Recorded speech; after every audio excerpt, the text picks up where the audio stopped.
All right. It's 2020, which means a whole lot of stuff is about to happen in Disney parks. A whole lot of developments when it comes to a new year. Always when you go coast to coast at Disneyland or Walt Disney World. And therefore, we're going to bring out our crystal ball. We're going to take a look at some of the predictions. Let's go. It's Prediction Circle time, where we are going to share with you some of our most, perhaps, thoughtful ideas when it comes to what very well could happen in 2020. And a lot of things potentially could occur. Obviously, this is a year that, as we were talking to Garrett in Walt Disney World about, he's talking about how Epcot's got a lot of things going on currently, but in terms of everything out in Walt Disney World, a lot of stuff's going to be opening in 2021 for their 50th anniversary. Disneyland has announced a handful of things that are going to be opening this year, but it really is sort of an off year, if you will, not just a leap year, but an off year. Yeah. And so with that, there are a lot of possibilities for announcements throughout the year of things to come, and also big stuff that perhaps has been tabled for a while. So Katrina, why don't we start with you? When it comes to the predictions for 2020, what are some you're thinking of? Chapek resigns. Whoa! No, I'm just kidding. Oh, That's not one of them. That's not one of them. It's just a wishful idea. But so one of them is the Avengers campus is opening this year. And so my prediction is it's like, because it's going to be opening up in phases, it's going to be the same as Galaxy's Edge. It's going to be great as it like when it opens, but then it's going to be kind of like a lull because you can't really, I feel like they're just going to open like, lackluster ride, and then they might open that brewery, but then it's not going to be like Rise of the Resistance, awesome, where everybody's like flocking to go get a boarding pass and stuff for it. So I think there's going to be like I think it's going to feel a little Pixar Pier. Yeah, like it's just going to, it open, woo, and then everybody goes, and then it's like, it's going to kind of like sizzle out. I have the exact same feeling, and I'm not happy about it. And that's not what it's supposed to be, Right. Like it's supposed to, like they're supposed to open everything all at once, and what they're doing is they're trying to like help their books and like open up in phases, and it's kind of disappointing, So I don't know. That's one of them. That one. Yeah, I know. Do you want me to go to my second one? Go for it. I'm gonna go all three. Okay. Yeah. Second one. Alcohol being served either Riverbell Terrace or Tropical Hideaway, like rum Dole Whip floats. Like they're gonna maybe because those are like, I want to say because they're doing it at Oga's Cantina. Just as The Gateway. The Gateway. The Gateway restaurant. I've always said. Thank you. And and so it's just like it's contained. You can't leave with it or anything. And so for Riverbell Terrace, because it's overpriced barbecue, I feel like it's a contained area where they can serve just beer and wine, not like mixed drinks or anything. Yeah. But just do beer and wine and be like for dinner, maybe like dinner only or something. Could you imagine the upsells they could get for Phantasmic viewing too? Heck yeah. Oh, Whew. huge. Yeah. Yes. Not saying it's right, idea. but Walt would say it's not right. I know it's not right. But then and then Dole Whip, they can monitor, they can probably like serve the rum in like a, like a indigo colored thing to make it look like there is alcohol in there. And then they do it at Animal Kingdom where they do like a shot of rum. Yeah. And then they weave it inside, and they do it over at the Disneyland Hotel. So I'm just like, that's a contained area too. So maybe they can have someone like watch it. So if anybody leaves, I don't know.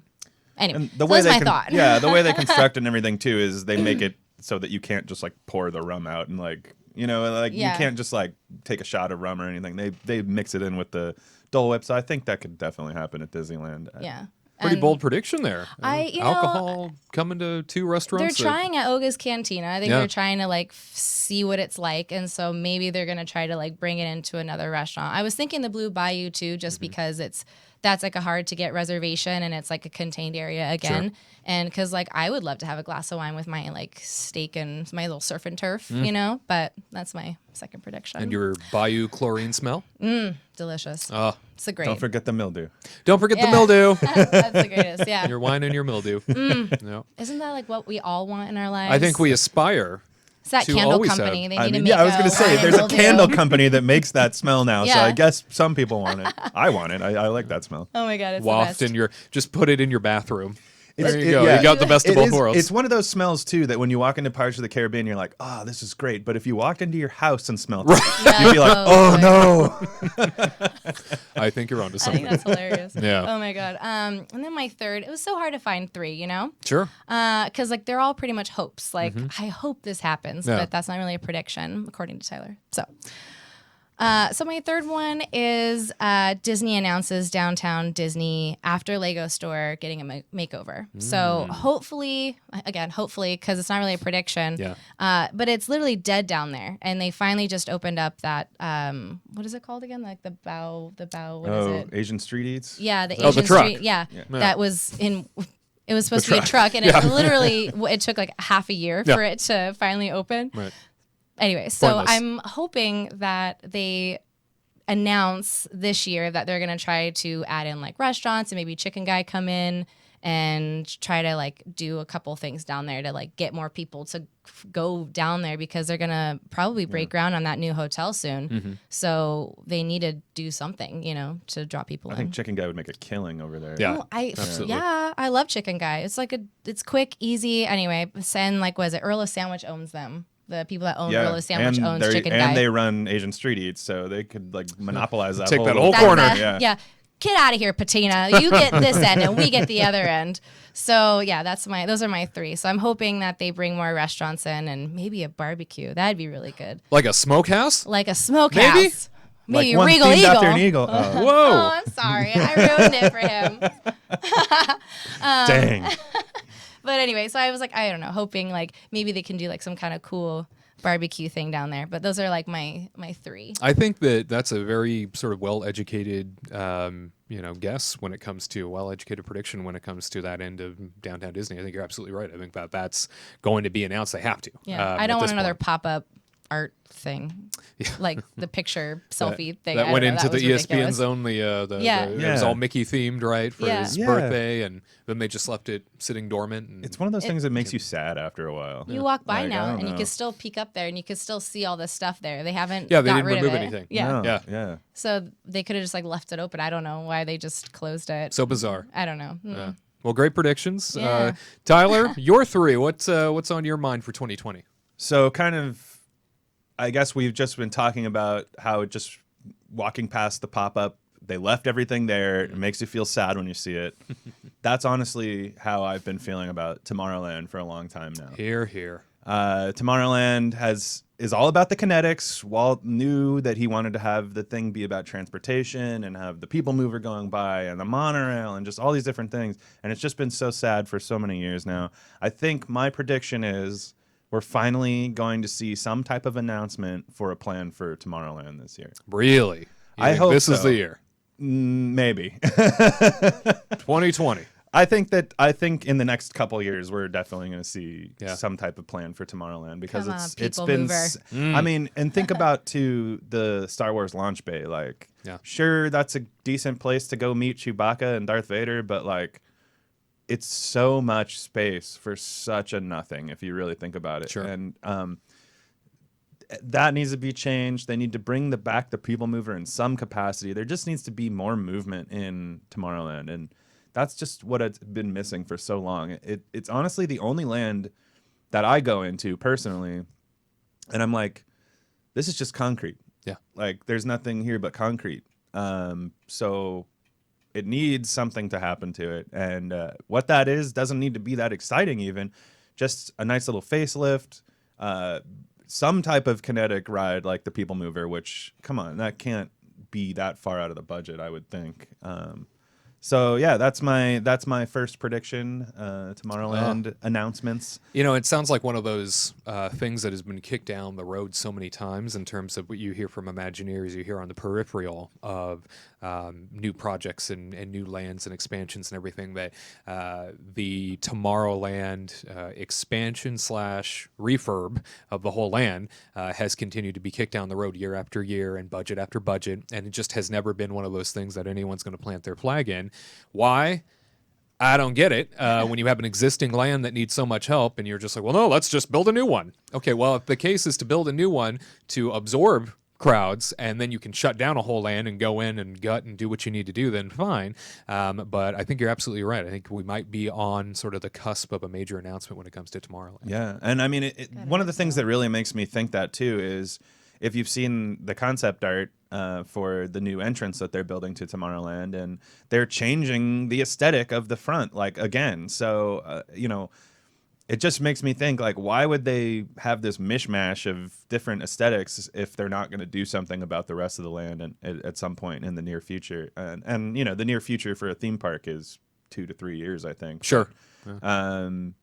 But it's you know, think about the traffic, like when you go in and out of that place. I mean, it just needs help. It's just everything about it is. I hated working there when I was a cast member. It was like the place I wanted to work the least because it's just boops and beeps and concrete. That's all it is. That should be like a T-shirt. Boops and beeps and concrete. I think we're onto something. Yeah.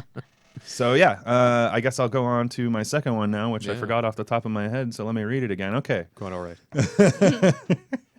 I think we will see the expansion of entertainment at Galaxy's Edge.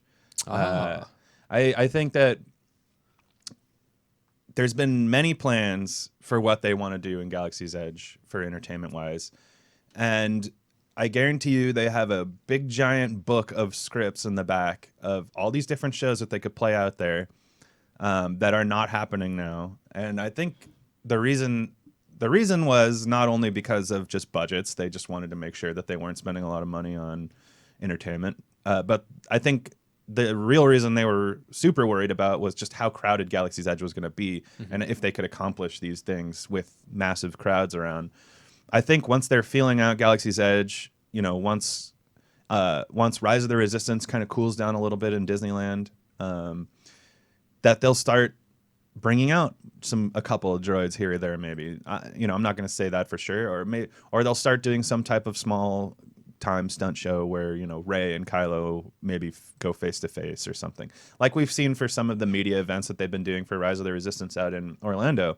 They've had these big, you know, stunt shows that have happened there. They even had X-wings fly over the land for a couple nights. So what type of entertainment exactly they'll bring, I'm not sure, but I know that they have a plan for it. And I know, like, if you look at Galaxy's Edge just as a whole, you can see that every area is outlined by basically stages. I mean, they just built stages. Every corner of the land has a stage. Yeah. I mean, they just built a big stage everywhere, and that's exactly what they're doing for Avengers Campus too. They're doing the same. They're going to have the same exact thing. I guarantee you, Spider-Man is going to jump off a roof at some point. Maybe not right when it opens. Sure.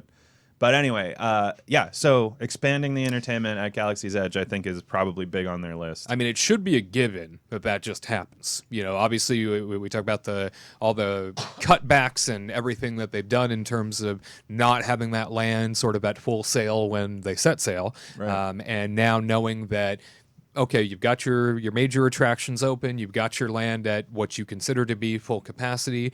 It is time to finally add the sparkle in the show, and that is your entertainment. So I think that's again a very well-educated prediction. I think you're absolutely right. We might definitely see some overlays and some things being brought in to help liven the place up, because it does feel dead. So. Yeah. I will say I was a little bit disappointed after seeing both Rise of Skywalker and Rise of the Resistance, that I now know, or at least I'm 95% sure, that Galaxy's Edge is locked in at its time. It's not gonna be moving forward. I was wondering at a certain point if, like, down the road, if we could see, you know, if as the evolution of the Star Wars movies happens, maybe there would be an evolution of Galaxy's Edge, like of the story changing. But after, I don't want to say why I feel that way, but after seeing the movie and the ride, it's locked into where it is, unfortunately. I've heard that from some other people too. Yeah. So very interesting. Well, what's number 3? So my third one, this is more of a hope. I actually don't know if anything's going to happen here, but Hollywoodland over at Disney California Adventure, that place needs some help. And especially with Avengers Campus moving. Right now, it's the de facto hey, Avengers come to California. Let's go. You know, like, right now it's like, hey, you want to go meet Loki or Black Panther, then go to Hollywood, which is weird. You know, because you could go. I guess it makes sense actually, because you could go to the Chinese theater, see a bunch of superheroes there. Right? Sure. So I mean, they make, you know, it's the same thing over Really in hideous Hollywood. and Yeah, but they cheap. don't smell in California or in Disneyland. I don't smell them that closely, but I guess that's just for the rest of us. I'm hoping that they announce some type of thing where they have a plan for what they're going to do with Hollywoodland, because right now it's just a big mishmash of weirdness, actually, if you really think about it. I mean, I love the animation building. It's so nice to go in there on a hot day. Yep. I love the Monsters Inc. Mike and Sully to the rescue. I mean, I think that's incredible. I was happy to see that PhilharMagic was coming to us, but now, now what? Like, like now, especially when now all the heroes are going to be moving to the Avengers campus. Right. So what are they going to do in this area to liven it up? I don't know. Could they bring back the Tea Party maybe as a temporary thing? I'm not sure, because we used That'd to be cool. we I loved loved the Tea Party. I really did like Regenerate Tron all over again. Oh man, see, in Disney World, I could see that happening because they're building the light cycles, cycle, but I don't think they're going to do that here. Some sort of party though. To Some that sort back of party area. is going to be probably the first go-to de facto thing. But Can we have an annual pass holder lounge, please? There we go. Well, I I don't mean, know if you've heard. There's OC Register said that there's a secret bar. Right. That Oh is, boy. Just being discussed today, as a matter of Just, fact. I know, Yeah. I Secret know. bar for annual pass holders. Oh, for one day only. That's right. Yeah. Get over there. Yeah, I know. Be right? classy. That's Exactly. how we do it. But yeah, Hollywoodland is by far the weirdest part of California Adventure at this point, and it needs something to happen to it, because it's starting to feel like that Tomorrowland thing where you're like, oh gosh, I don't even really want to be here. You know, I go on Space Mountain and I leave. You know, that's That's pretty much it. Yeah. like but Hollywood Studios or Hollywoodland, I'm sorry, it doesn't really even have that aspect to it. You know, maybe I'll go do Monsters Inc. on a crowded day because it'll be a 10-minute wait, but then what? Yeah, I think we share the So- same eye for that. As a matter of fact, I'm doing a series now for the Kingdom Report YouTube channel, where it hasn't been released yet, but doing a series of videos. One happens to be on Tomorrowland, and the case for Tomorrowland, and then the case for Hollywood Backlot. Yeah. And I did this on Hollywoodland. purpose to push set it those up. videos. Yeah. Thank you. Yeah. Yeah, right. But they're coming because these are the two areas, the two lands of both of these major parks that absolutely need some attention and needs an identity, because they've just died and become sort of shells of what they used to be. Yeah. So I think that, again, I think you're onto something there. Hopefully, I mean, with all that space, all those sound stages, all those areas back there not being utilized, all these great places to sort of expand into not being touched at a time where Disneyland is talking about, like, oh, you know, we have so many people visiting. Well, there's a lot of extra space that they're not using that they could absorb those crowds with. And I don't think that it's responsible as a business to know that you have this huge demand and not do anything to help sort of quench that. Especially if you have space and have the ability to push people into other spots. That's a better guest experience for everybody. I don't know why it just hasn't happened. Yeah. Yeah. And you know, I also worry too. Like, the more I think about it, like, I keep saying, oh, the heroes are going to move over to the Avengers campus, but I don't even know if that's 100% true, because if you think about it, they still do things, you know, and it's out of the timeline, I guess. That's, you know, you're not going to go see Darth Vader at Galaxy's Edge. So I understand why they still have him at Launch Bay, but it's one of those things where that park feels a little weird because there's Star Wars over here and Star Wars over there, you know? Yep. And I hope they don't do that with Marvel. I hope that when they build the campus, that I don't want to see Captain America in Hollywoodland anymore. Right. Like, I Pointless. yeah, it's against. Yeah, why did you build this whole area? Now I'm getting upset. Why did you build this whole area if you're gonna just have them hang out? Let's let it open first. You know, then you can get your rage on. I'm curious too. Just a quick question for you guys. Do you think that Avengers Campus is just boom Avengers, or do you think it's like, no, it's this specific part of the timeline? Like, I think it's supposed to be a specific part. is it a isn't specific part of a Because it's timeline, supposed to, like like- Galaxy's? Because Galaxy's Edge is clearly stuck at where it is. There's no way. That's a it's great gonna- question. So I don't know if Avengers Campus is supposed to be like, after obviously we know Endgame or Yeah. whatever, you Well, know. Or I mean, isn't Iron Man supposed to be there? so they're. I mean, And they are spoilers. recruiting for an Still- initiative. So I mean, I'm sure that plays into some sort of timeline. Yeah, because isn't it supposed to like I don't know. connect between like Paris and Right. it's supposed to connect like all of The other all parks. of them are Yep. different. So I don't know. I'm curious if that's going to be like, hey, just welcome to this comic book world, or no, this has to fit into this timeline. Because if it does have to fit into a timeline, then that will mean that some characters might have to be outside of the campus. Right. But time will tell, I suppose. Time will tell Time will about the tell. timeline. That's right. That's true. Well, great predictions, you two. Very excited to see what 2020 brings at Disney parks, coast to coast. And now you've heard our predictions. To all who come to this happy place, welcome.